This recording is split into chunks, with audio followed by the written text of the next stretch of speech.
สวัสดีเทรดเดอร์ทุกท่านนะครับพบกับผมต้นเดย์เทรดเดอร์นะครับวันนี้จะมาสอนวิธีการเทรดด้วย QML นะครับรูปแบบการกลับตัวนะครับจะมีรูปแบบอะไรอย่างไรบ้างเดี๋ยวไปติดตามกันนะครับก่อนจะไปดูกันนะครับฝากในส่วนของเว็บไซต์นะครับ Trader City นะครับเป็นเว็บไซต์เกี่ยวกับการเทรดทั้งหมดเลยนะครับมีความรู้เกี่ยวกับการเทรดระบบเทรดต่างๆคอร์สเทรดมัลติชาร์ตแล้วก็แดชบอร์ดเครื่องมือช่วยเทรดนะครับตรงนี้นะครับก็ฝากไปเยี่ยมชมกันด้วยเพจ Facebook นะครับเพจ Facebook ต้นเดย์เทรดเดอร์นะครับสามารถเข้ามาติดตามและพูดคุยสอบถามกันได้ในแชทที่เพจก็ได้เช่นกันไม่มีแอดมินนะครับผมตอบเองผมคุยเองนะเป็นเพจผมที่ผมดูแลคนเดียวนะครับแล้วก็ไม่มีการเรียกเก็บเงินทั้งสิ้นนะครับทุกอย่างฟรีนะครับนะทุกอย่างฟรีแบ่งปันความรู้กันแบบฟรีๆนะครับก็มี2เซตอัพเทรดรายวันจันทร์ถึงศุกร์แล้วก็แบ่งความรู้ต่างๆก็ลงไว้ที่นี่ด้วยนะครับ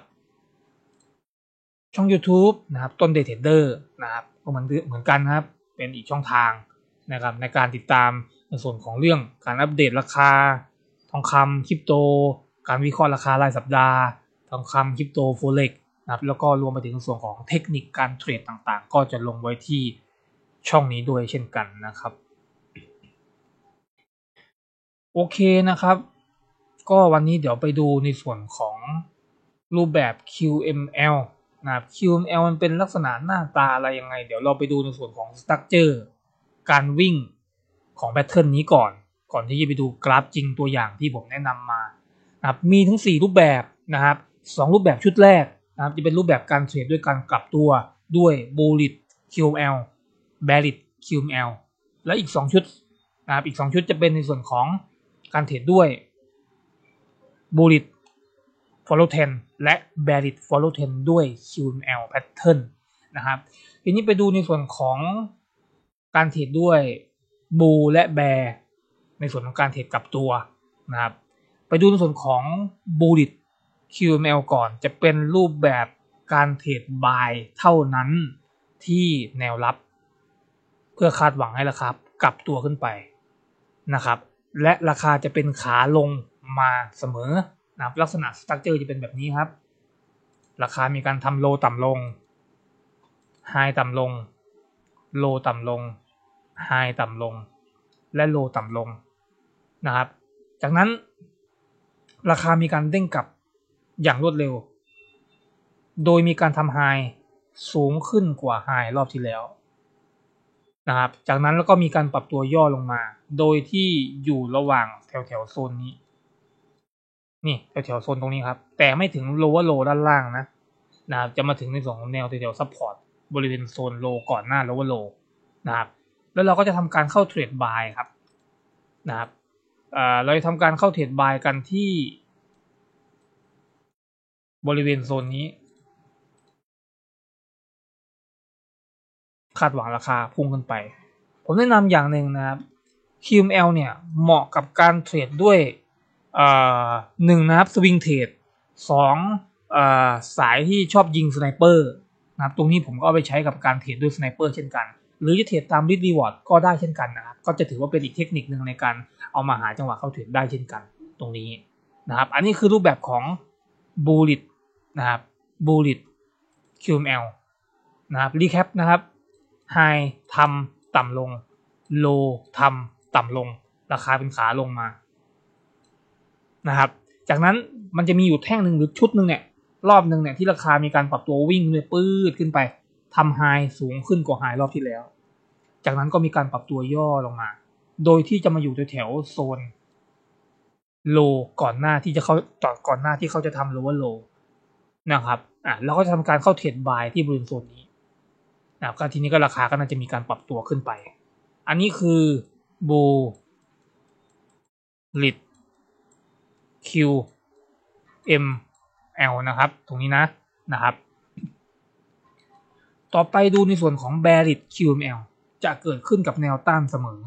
และเกิดขึ้นกับขาขึ้นเสมอเราจะเน้นเทรดเซลล์นะครับราคาเป็นขาขึ้นมานะครับไฮสูงขึ้นโลยกขึ้นไฮสูงขึ้นโลยกขึ้นไฮสูงขึ้น โลยกขึ้นและจากนั้นไฮสูงขึ้นโลทำอะไรครับโลว่าโลต่ำกว่าโลก่อนหน้าไฮสูงขึ้นเสมอโลสูงขึ้นแต่มันจะมีอยู่รอบหนึ่งครับที่ราคามีการปรับตัวหลุดแนวโลก่อนหน้าแล้วก็จากนั้นก็มีราคามีการปรับตัวดันขึ้นมาเทสถึงบริเวณโซนตรงนี้ครับนะแล้วก็เราจะเข้าเทรดกันที่บริเวณโซนตรงนี้เป็นการเข้าเทรดเซลล์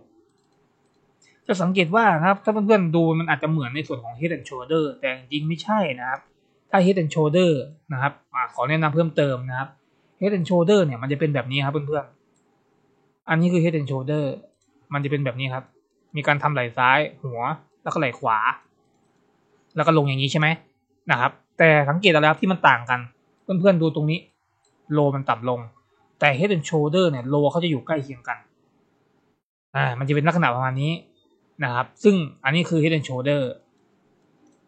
อันนี้คือ QML นะครับจะต่างกันนะครับโอเคทีนี้นะครับก็เราก็จะเทรดเซลล์กันที่บริเวณโซนนี้ก็คาดหวังให้ราคาร่วงลงมานะครับรีแคปนะครับไฮยกสูงขึ้นราคาเป็นขาขึ้นมาเรารู้อยู่แล้วนะครับแล้วก็โลยกสูงขึ้นนะครับจนมีรอบหนึ่งราคามีการทำโลต่ำลงกว่าโลก่อนหน้าจากนั้นราคามีการเด้งกลับโดยที่อยู่ประมาณแถวโซนตรงนี้ไฮก่อนที่เขาจะทำไฮเออร์ไฮตรงนี้คือไฮเออร์ไฮนะครับอยู่ประมาณแถวๆนี้ระนาบเดียวกันโซนตรงนี้นะไม่มีตัวเลขเป๊ะนะครับประมาณเอาจากนั้นเราเข้าเทรดเซลล์ที่บริเวณโซนนี้ราคาก็น่าจะมีการปรับตัวล่วงลงไปอันนี้คือQML ของอะไรครับ Bearish นั่นเองนะครับต่อไปดูอีก2รูปแบบการเทรดด้วย Continue Trend หรือเทรดตามเทรนด์เมื่อกี้เนี่ย2ก่อนหน้ามันจะเป็นการเทรดด้วยจุดแนวรับแนวต้านเพื่อคาดหวังกลับตัวรอบนี้เราจะเทรดเพื่อให้ราคามันไหลตามเทรนด์ต่อนะครับไปดูในส่วนของ Bullish กันก่อนนะครับราคาจะเป็นขาขึ้นมาครับไฮยกขึ้นโลยกขึ้นไฮยกขึ้นโลยกขึ้นจนมันมีในส่วนของการทำไฮต่ำลงดูนะครับไฮยกขึ้นโลยกขึ้นตรงนี้ก็ยกขึ้นนะแต่มันจะมีไฮตรงนี้ที่มีการปรับตัวต่ำลงมาและโลมีการทำตัวต่ำลงมานะครับจากนั้นราคามีการปรับตัวพุ่งขึ้นไปเลยโดยมีการทำไฮสูงขึ้นอาจจะสูงขึ้นกว่าตรงนี้หรือตรงนี้ก็ได้ก็กะประมาณนี้นะครับแต่รู้แล้วล่ะว่าไฮเนี่ยมีการทำไฮกับไฮนะครับจากนั้นราคามีการปรับตัวย่อลงมาแถวๆบริเวณตัวนี้เราจะเข้าเทรดกันแถวๆตรงนี้ครับในการเทรดบายคาดหวังให้ราคาพุ่งขึ้นไปต่อตามเทรนด์นะครับมารีแคปนะครับ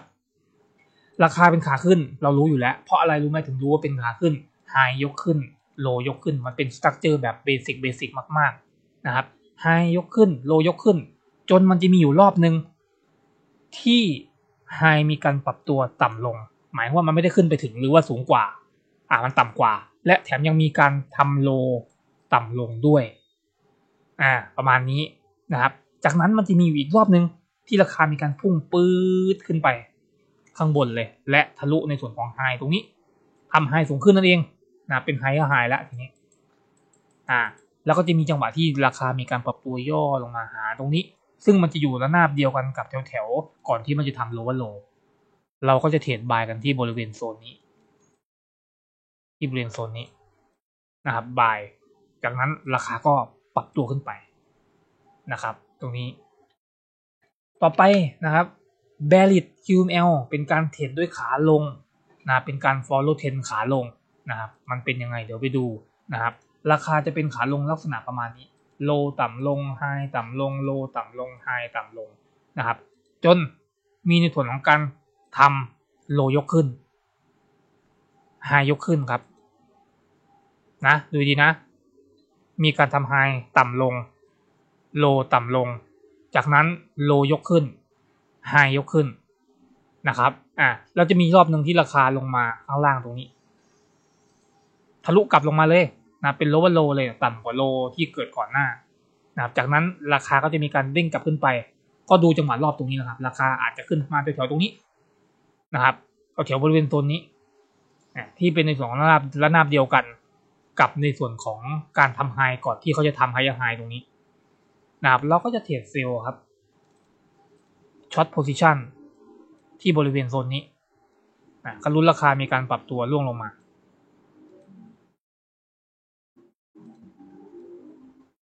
ประมาณนี้นะครับโอเครีแคปนะครับขาลงนะครับเป็นขาลงมาไฮต่ำลงโลต่ำลงนะครับไฮยังต่ำลงอยู่จากนั้นมีรอบหนึ่งที่โลยกขึ้นนะครับและไฮมีการทับไฮเยอร์ไฮเพราะว่าเดิมเขาทำโลลงมาพอทำไฮไฮปุ๊บสรุปกราฟไม่ไปต่อกราฟมันหลุดล่วงลงมาเลยปุ๊บล่วงลงมาแถมยังทำโลต่ำกว่าก่อนหน้าเรียกได้ว่าตรงนี้เป็นโลว่าโลไฮเยอร์ไฮแบบแท่งแบบรอบเดียวที่ปืดลงมารอบเดียวเลยจากนั้นราคาจะมีการกลับตัวขึ้นไปบริเวณระนาบเดียวกันกับใกล้เคียงตรงนี้ครับที่ก่อนที่เขาจะทำไฮเยอร์ไฮนะครับก็พิจารณาเข้าเทรดเซลล์กันที่บริเวณโซนนี้วางสต็อปลอสอะไรให้เรียบร้อยจากนั้นราคาก็น่าจะปรับตัวล่วงลงไปแบบนี้นะครับอันนี้คือในส่วนของ bearish นะเป็นการเทรด follow trend ขาลงด้วย QML เป็นการ continue trend นะครับตามเทรนด์นะครับทีนี้เดี๋ยวเราไปดูในส่วนกราฟหน้ากราฟกันบ้างนะครับตัวนี้จะเป็นในส่วนของ bullish ครับ QML ให้ดูในส่วน bullish QML ก่อนนะครับbullish QML นะครับราคาเนี่ยจะมีการปรับตัวเป็นขาลงมาเพื่อจะเห็นอยู่ใช่ไหมครับไฮต่ำลงโลต่ำลงมีการทำโลตรงนี้นะจากนั้นมันเด้งขึ้นไปเลยทำไฮไฮทะลุไฮก่อนหน้าจากนั้นมีการปรับตัวย่อลงมาและไปต่อแบบนี้ใช่ไหมครับอันนี้คือสตรัคเจอร์ของมันนะครับทีนี้ในไอบริเวณโซนนี้เนี่ยมันจะมีโลก่อนที่จะทำโลนะถ้ายังงงอยู่ย้อนไปดูก่อนหน้านะครับย้อนไปดูก่อนหน้าที่ผมทำเป็นสตรัคเจอร์ให้นะครับแรกๆอาจจะงงครับนะแต่ว่าเดี๋ยวดูบ่อยๆคุณจะเข้าใจเลยนะครับแล้วคุณจะสนุกกับการเทรดแบบนี้นะครับก็มีแนวรับตรงนี้นะครับเรียกได้ว่าสตรัคเจอร์เดี๋ยวผมทำให้อีกรอบหนึ่งมันจะเป็นแบบนี้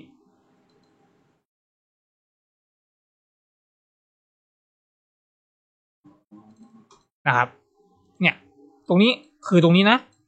ส่วนตรงนี้ก็คือ lower low ไอตัวที่ high ว่า high เนี่ยก็คือตรงนี้และตรงนี้เป็น lower high ถูกแล้ว lower high นะครับจะเป็น structure แบบนี้ตึ๊กปึ๊บเห็นไหมคล้ายกันปะคล้ายๆแต่กราฟจริงบางทีมันอาจจะไม่สวยเหมือนที่เราวาดแต่ให้เพื่อนๆดูว่ามันใกล้เคียงกันนะครับจากนั้นเราจะเข้าเทรด buy ที่บริเวณแท่งเลยนะครับทีนี้เนี่ยผมจะแบ่งปันเทคนิคอีก2แบบ1การวาง stop loss อย่างไรไม่ให้โดน stop loss ทันสำหรับการเทรดด้วย QML นะครับคุณใช้ฟิโบนะครับเลือกในส่วนของเครื่องมือฟิโบ detachment นะครับคุณเอาเมาส์มาคลิกตรงจุดที่คุณเข้าเทรดสมมติคุณเข้าเทรดตรงนี้ใช่ไหมครับปุ๊บคุณคลิกไปแล้วคุณลากลงมาข้างล่างให้จุด 100% เนี่ยหรือจุดศูนย์ของคุณเนี่ยผมไม่แน่ใจว่าพอดีผมทำรีเวิร์ดเอาไว้ผมไม่แน่ใจว่าเพื่อนอาจจะเห็นเป็น0แต่ของผมจะเห็นเป็น100เพราะผมทำรีเวิร์ดเอาไว้นะครับทีนี้เอาเมาส์มาคลิกปล่อยที่บริเวณโซนนี้นะครับ0 ถึง 100หรือ100 ถึง 0แล้วแต่นะครับโดยการวาง stop loss เราจะวางที่ตรงนี้ครับ 61.8 หรือของเพื่อนๆอาจจะเห็นเป็น 38.2 นะก็คือบริเวณโซนนี้ให้เข้าใจประมาณนี้นะครับอันนี้คือการวาง stop loss นะครับทีนี้เนี่ยถ้าคุณเทรดด้วย risk reward 1/2คุณก็ขยับไป1/2นี่ตัวเลขอยู่ตรงนี้นะครับ loss win loss 1 win 2นะครับได้2เท่าเสียแค่1เท่านี่คือ risk reward 1/2นะครับแต่อย่างที่ผมบอกคือมีเคล็ดลับนึง สำหรับสายสวิงเทรดหรือสไนเปอร์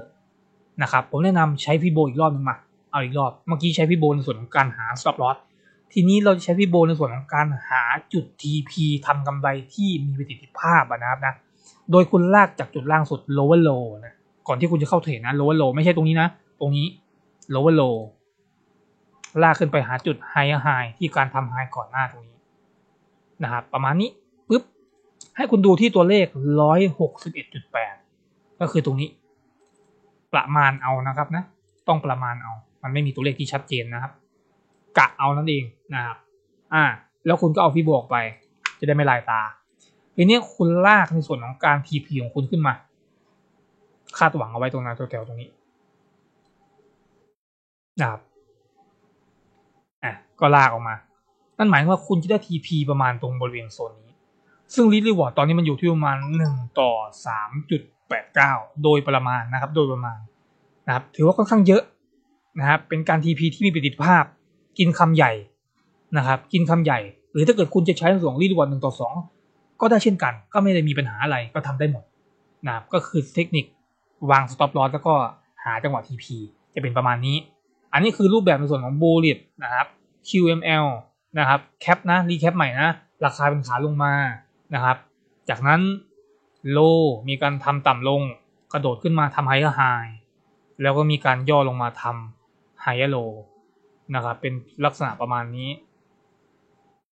และเราจะเข้าเทรดบายที่ตรงนี้ราคาก็วิ่งปืดขึ้นไปนะครับทีนี้ไปดูในส่วนของ Bearish QML นะครับราคาเนี่ยมันจะเป็นขาขึ้นมานะครับปรับตัวขึ้นมานะครับมีการทำไฮสูงขึ้นโลยกขึ้นไฮสูงขึ้นโลยกขึ้นจนมีรอบหนึ่งที่โลมีการปรับตัวต่ำลงตรงนี้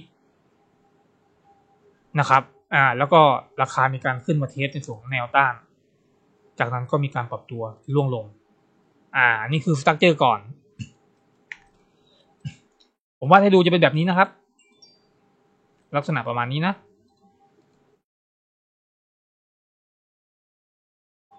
แล้วก็ล่วงลงจะเป็นลักษณะประมาณนี้นะ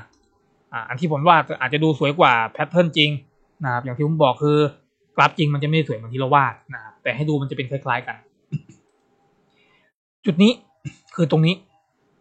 นะครับจุดนี้คือตรงนี้แล้วก็จุดไฮเออร์ไฮคือบริเวณตรงนี้ส่วนโลเวอร์โลตรงนี้ก็คือจุดนี้และราคารีบาวขึ้นมาเทสตรงนี้ก็คือจุดนี้ที่เราจะเข้าเทรดเซลล์กันตรงนี้ทีนี้โอเคเราก็เห็นว่าราคามีการปรับตัวไปและไปชนในส่วนของแนวต้านตรงนี้นะครับชนสองแนวต้านตรงนี้เราจะเข้าเทรดเซลล์นะครับชนตรงนี้ก่อนก็ให้มองแค่ตรงนี้พอนะครับวางสต็อปลอสเหมือนเดิมครับลากขึ้นไปหาตัวบน stop loss อยู่ที่ 61.8 หรือ 38.2 เพื่อนๆอาจจะเห็นเป็น 38 นะครับเพราะผมทำรีเวิร์ดเอาไว้แล้วก็เอามาวางปุ๊บ position เข้าเทรดตรงนี้เนาะนะครับจากนั้นเนี่ย stop loss เพื่อนๆวางตรงนี้นี่คือการวาง stop loss ลบออกไปพี่โบจากนั้นถ้ารีเวิร์ด1 ต่อ 2คุณก็1 ต่อ 2ขึ้นมาปกติแบบนี้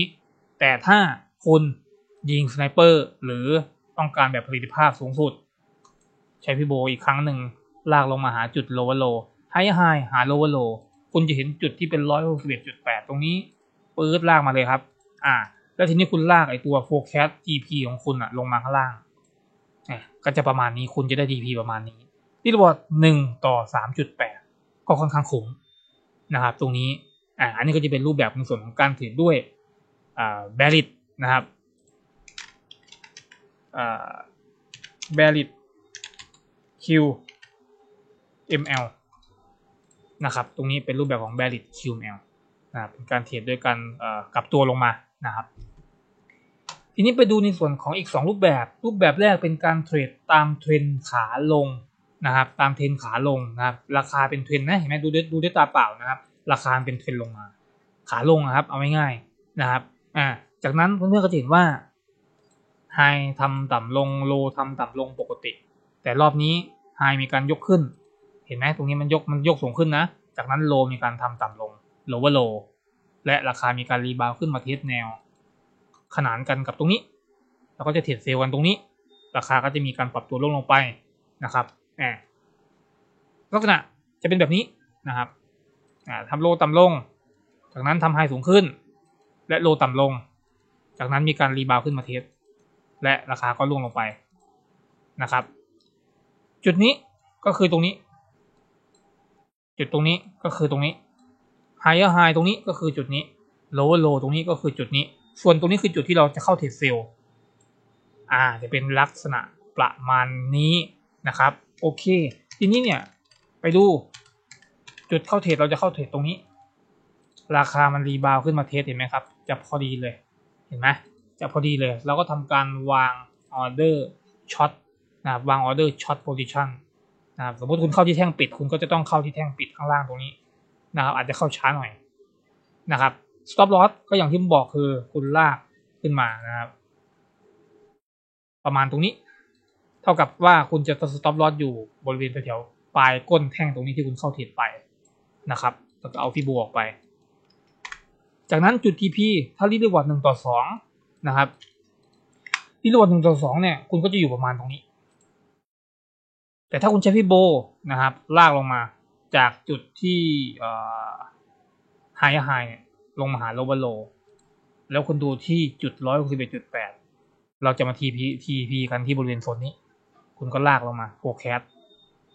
ประมาณนี้เท่ากับว่าคุณก็จะได้ประมาณรีวอร์ด1 ต่อ 3.22 ตรงนี้นะครับในการเข้าเทรดเซลล์ตามน้ำนะอันนี้ follow trend นะครับนะfollow trend ขาลงนะครับต่อไปสุดท้ายนะครับเทรดด้วยบูลลิตขาขึ้นเทรนขาขึ้นด้วย QML บูลลิตนะครับทีนี้คุณก็จะเห็นว่าราคาเนี่ยมันมีการปรับตัวทำไฮสูงขึ้นโลยกขึ้นนะครับตรงนี้ไฮทำต่ำลงเห็นไหมและโลต่ำลงนะครับไฮต่ำลงโลต่ำลงจากนั้นมีแท่งหนึ่งหรือมีกรอบช่วงจังหวะราคาหนึ่งที่อยู่ดีพุ่งขึ้นมาทำไฮสูงขึ้นกว่ารอบที่แล้วแล้วก็จะมีการย่อตัวลงมาข้างล่าง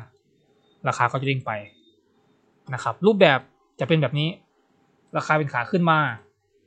เป็นขาขึ้นมาจากนั้นมีการทำโลต่ำลงโทษทีทำไฮต่ำลงและโลต่ำลงและมีแท่งหนึ่งรอบหนึ่งที่มีการเด้งขึ้นมาทำไฮสูงขึ้นและมีการปรับตัวย่อลงมาจากนั้นราคาไปต่อเราจะเข้าเทรดกันที่บริเวณโซนนี้แหละครับนะครับทีนี้มาดูนะครับตรงนี้ก็คือตรงนี้ครับส่วนตรงนี้ที่มีการทำไฮต่ำลงก็คือบริเวณโซนนี้นะครับและโลตรงนี้นะครับคือตรงนี้นะครับจากนั้นโลว์โลก็คือตรงนี้ของรอบนี้นะของกรอบตรงนี้นะครับทีนี้จากนั้นมันจะมีรอบแท่งหนึ่งที่มีการพุ่งขึ้นมาปื๊ดทำไฮไฮก็คือตรงนี้นั่นเองทำไฮไฮสูงกว่าแล้วก็มีการปรับตัวย่อลงมาที่บริเวณตรงนี้ที่มีแนวรับอยู่ตรงนี้สตรัคเจอร์มันก็คือตรงนี้นั่นเองก็อาจจะเหลื่อมๆกันอาจจะถึงหรือว่าเลยไปนิดๆหน่อยๆนะครับไม่เป็นไรไม่ต้องซีเรียสแต่ขอให้อยู่ในโซนนั้นนะครับทีนี้เนี่ยเราก็จะเข้าเทรดกันที่บริเวณโซนนี้เป็นการเทรดบายนะครับวาง stop loss เหมือนเดิมครับลากเลยจากตรงนี้มาหาโลนะครับประมาณ 61.8 ตรงนี้เอาฟิโบออกไปถ้ารีดวอร์ด1 ต่อ 2คุณก็จะได้ประมาณนี้ครับตรงนี้แค่นี้คุณก็ TP แล้วแต่ถ้าคุณใช้ฟิโบอย่างที่ผมบอกก็คือการยิงสไนเปอร์คุณก็ลากจากตัวล่างนี้ขึ้นมาหาตัวไฮปุ๊บคุณจะเห็น 161.8 บริเวณแถวโซนนี้คุณก็ลากโฟร์แคส TP ของคุณมาประมาณนี้รอบนี้คุณก็จะได้ไปรีดวอร์ด1 ต่อ 4.2 กันเลยทีเดียวนะครับ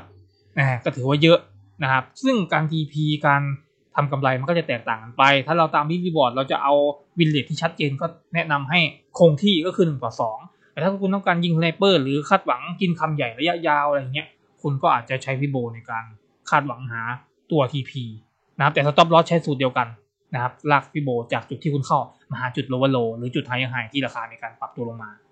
นะครับโอเคนะครับถ้าไม่เข้าใจย้อนไปดูอันแรกก่อนนะที่ผมวาดไว้ก่อนจะได้เข้าใจสตรัคเจอร์แล้วก็มาดูกราฟจริงแต่ผมบอกเลยว่าดูกราฟจริงอาจจะงงนิดนึงแต่ว่าศึกษาเรื่อยๆครับเดี๋ยวจะเริ่มชินกับมันเองผมดูแรกๆครั้งแรกๆผมก็งงเหมือนกันนะครับแต่ทีนี้พอดูบ่อยปุ๊บมันเริ่มเข้าใจตลาดเริ่มเข้าใจกรอบราคาอะไรประมาณนี้นะครับโอเคหวังว่าจะมีประโยชน์แก่เพื่อนๆสำหรับการเทรดด้วย QML จุดกลับตัวและการเทรด follow trend นะครับก็สามารถเอาไปทำกำไรบนตลาดได้เช่นกันไม่ว่ามันจะเป็นโฟเร็กทองคำคู่เงินคริปโตสกุลเงินหุ้นต่างๆเอาไปใช้ได้หมดนะครับเพราะทุกๆตลาดมีแพทเทิร์นของมันเองอยู่ที่แพทเทิร์นไหนจะเกิดเมื่อไรเกิดกับไทม์เฟรมอะไรเกิดกับคู่ไหนอะไรเงี้ยอันนั้นก็เป็นอีกเรื่องหนึ่งนะครับใช้ได้ทุกไทม์เฟรมนะไม่ว่าจะเป็นตั้งแต่1 นาทีเลยใครติดสั้นมากๆ1 นาทีก็ใช้ได้นะครับแต่การวาง TP stop loss คุณอาจจะไวหน่อยอะไรประมาณนั้นแต่สุดท้ายทุกๆไทม์เฟรมมันมีแพทเทิร์น นะครับเอาไปใช้ได้หมดนะครับไม่จำเป็นต้อง15นาทีไม่จำเป็นต้อง4ชั่วโมงไม่จำเป็นต้อง1วันอะไรเงี้ยคือแต่ละจุดมันมีจุดของมันอยู่นะครับถ้ายิ่งทำเฟรมเล็กคุณจะเจอแพทเทิร์นบ่อยแต่ถ้าคุณทำเฟรมใหญ่คุณก็อาจจะนานๆทีอาจจะเป็นสัปดาห์หรือเดือนนึงเจอครั้งนึงอะไรประมาณนี้นะครับก็ลองเลือกกันดูนะครับนะโอเคโดยรวมประมาณนี้นะครับก็ลองเอาไปปรับประยุกต์ใช้กับการเทรดของท่านดูแล้วก็หวังว่าจะเกิดประโยชน์สูงสุดกับเพื่อนๆด้วยนะครับหากมีข้อผิดพลาดประการใดก็ขออภัยไว้ณที่นี้ด้วยหากชอบคลิปนี้ก็ฝากกดไลค์กดแชร์แล้วก็ Subscribe เป็นกำลังใจกันด้วยที่สำคัญอย่าลืมกดกระดิ่งแจ้งพลาดคลิปใหม่จากผมนะครับวันนี้คงขอตัวลาไปก่อนขอให้ท่านโชคดีประสบความสำเร็จกับการเทรดทุกๆท่านสวัสดีครับ